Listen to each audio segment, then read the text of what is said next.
हाँ, पर अभी हमको एक बहुत अच्छी बात भ्रमर गीत का गान करते करते मिल गई कि जब भ्रमर गीत का उपसंहार श्री नंददास जी करते हैं तो उद्धव जी क्या कहते हैं?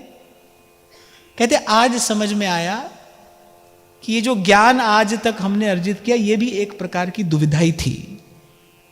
बोले ये भी एक प्रकार की दुविधा थी। आज हमको समझ में आया सच्ची वस्तु क्या है। आज हमको समझ में आया इस सारे संसार में, इस अस्तित्व में सबसे सर्वोत्कृष्ट वस्तु क्या है। उद्धव जी ने तो यहां तक ही कहा, वृथा हो पढ़ मर्यो, वृथा हो पढ़ मर्यो। अरे बोले पढ़ते पढ़ते मर गए, पर वही दुविधा की दुविधा। आनंद में तो ये हैं। तभी मैंने आपसे कहा भाई कहीं और आनंद मिलेगा ऐसा नहीं, भक्ति तो आपको यही आनंद देती है, देने को तत्पर है। वो एक बात आपसे चाहती है, ये मन बुद्धि एक और कर दीजिए। सकल सयानप छाण भज, दुर्लभ है ये बार। अरे यही तो सबसे बड़ा साधन है। मैं जानता हूं जो मैं कह रहा हूं ये सरल नहीं है। मेरे लिए कहना, हमारे लिए गाना तो सरल है। हमने गाया, जोई जोई प्यारो करे सोई मोई भावे, भावे मोई जोई सोई सोई करे प्यारे। आप सोचो जिसने अपने जीवन में इस बात को धारण कर लिया है कितनी बड़ी तपस्या कर रहा है। मन बुद्धि अनेक अनेक प्रकार के रंग कौतुक दिखाएंगे, पर वो सदा है अपने भाव में कि तेरा भाना मीठा लागे, ज्यों राखे त्यों रहिए। ये सबसे बड़ी तपस्या है। जिसको देखा नहीं, जिसको सुना नहीं, केवल संत की, गुरु की बात सुनकर, मानकर और उसकी एक बात पर अपने जीवन की बाजी लगा देना कोई साधारण व्यक्ति ये काम नहीं कर सकता। इसीलिए मेरा कबीर कहता है भक्ति करे कोई सूरमा। भक्ति दुहेली राम की नहीं कायर का काम, करे कोई सूरमा। जाति बरन कुल खोए।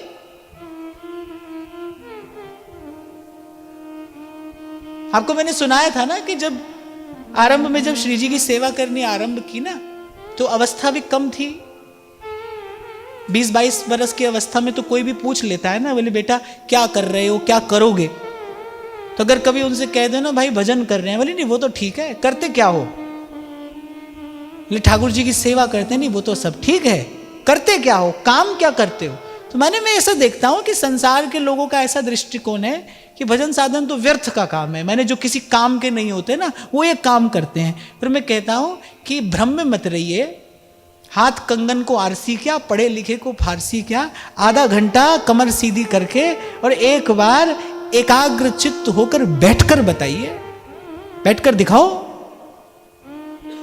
अरे चांद तारों पर पहुंच जाओगे, पर आधा घंटा भजन में बैठने को कहते, दिन में तारे नजर आने लगेंगे। ये नहीं कायर का काम। इसलिए मैं कह रहा हूं अपने संत और गुरु के एक वाक्य पर अपना सर्वस्व न्यौछावर कर देना, ये साधारण व्यक्ति के बूते की बात नहीं है भाई। और बुद्धिमान के वश की बात तो बिल्कुल भी नहीं है। जो बहुत बुद्धिमान हो वो तो ऐसा कर ही नहीं सकता। उसकी बुद्धि पल पल में उत्पात करेगी। इसीलिए सूरदास कहते हैं, सूरदास की सब अविद्या, सूरदास की सब अविद्या, बेगी हरो नंदलाल। अब मैं नाचो थक्यो गोपाल, अब मैं नाचो थक्यो